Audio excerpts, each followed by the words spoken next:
There comes a time in every photographer's life when that little camera bag you got when you started out just isn't going to cut it. This isn't going to hold your DSLR with 5 or 6 extra lenses, and it's definitely not going to contain that giant telephoto lens you just bought. So, it might be that you need a bigger bag. A bigger bag like this. The Firstlight 40L from Mindshift.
So, amazing first impressions, that's for sure.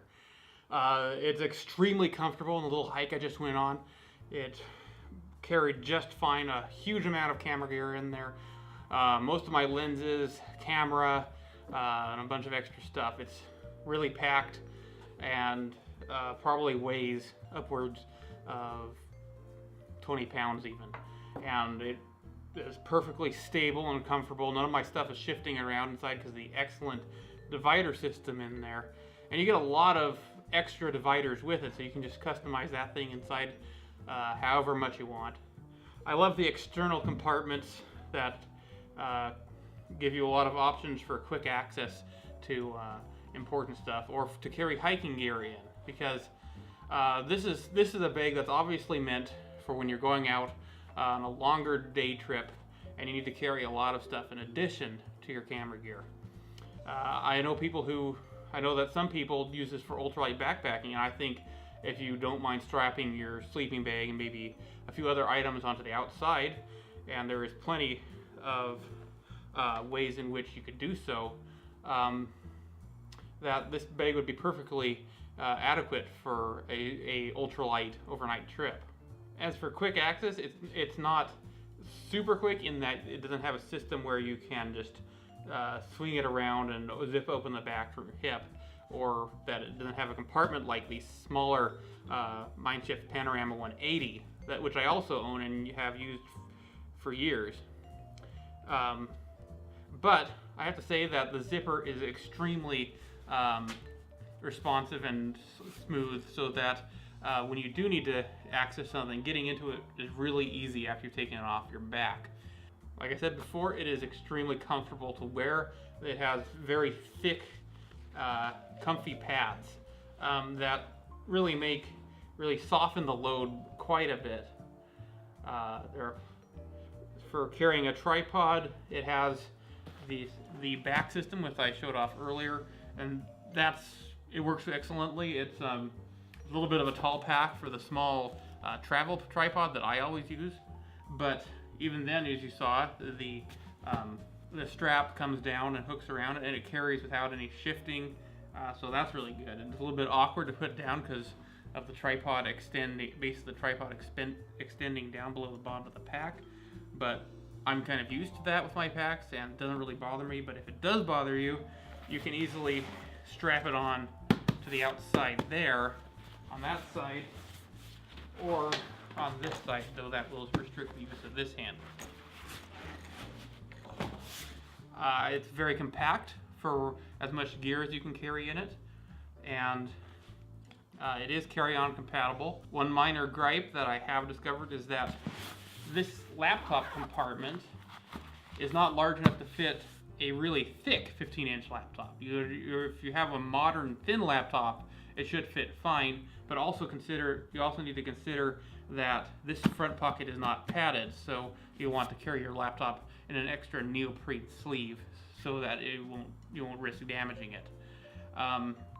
But for most of the times when you're going to be actually carrying this pack around, using it out in the field, at least for me, I'm not going to be using a laptop then. So this pouch would be excellent for carrying an extra sweater or food or what have you. It's still a very nice big front pouch. The back panel is adjustable to fit your back, although for me it seems to be perfect just out of the box, so that's nice. One thing I really like is the fact that you can open this front compartment like this with all your stuff loaded in, and it doesn't, so long as you've arranged these dividers in such a way that all your gear fits in nice and tight, so it won't fall out when you're just opening it like that. Because I found that I often need to access my gear in this position due to the circumstance, so that's great. And the internal pockets are, as mentioned, very useful as well. So far, I found little I don't like about this pack, aside from the unpadded and somewhat small laptop compartment. But as I said, that's not necessarily a laptop compartment. That can be a pocket for a coat. So yeah, in conclusion, my first impressions of this pack are extremely favorable. I'm looking forward to testing it over the next month or so and bringing you a full review of it after that time, after I've had a chance to take it on some hikes, on some photo shoots, and I am really looking forward to putting it through its paces. So if you found this review helpful and you'd like to stay tuned for my further coverage of this bag, I'm also planning a comparison of the variety of camera bags that I own, because I own a lot of camera bags. If you like to make sure you don't miss those videos, hit that subscribe button and that notification button, and also hit that like button if you found this review at all helpful. Thanks for watching, and I'll see you all again next time. Bye!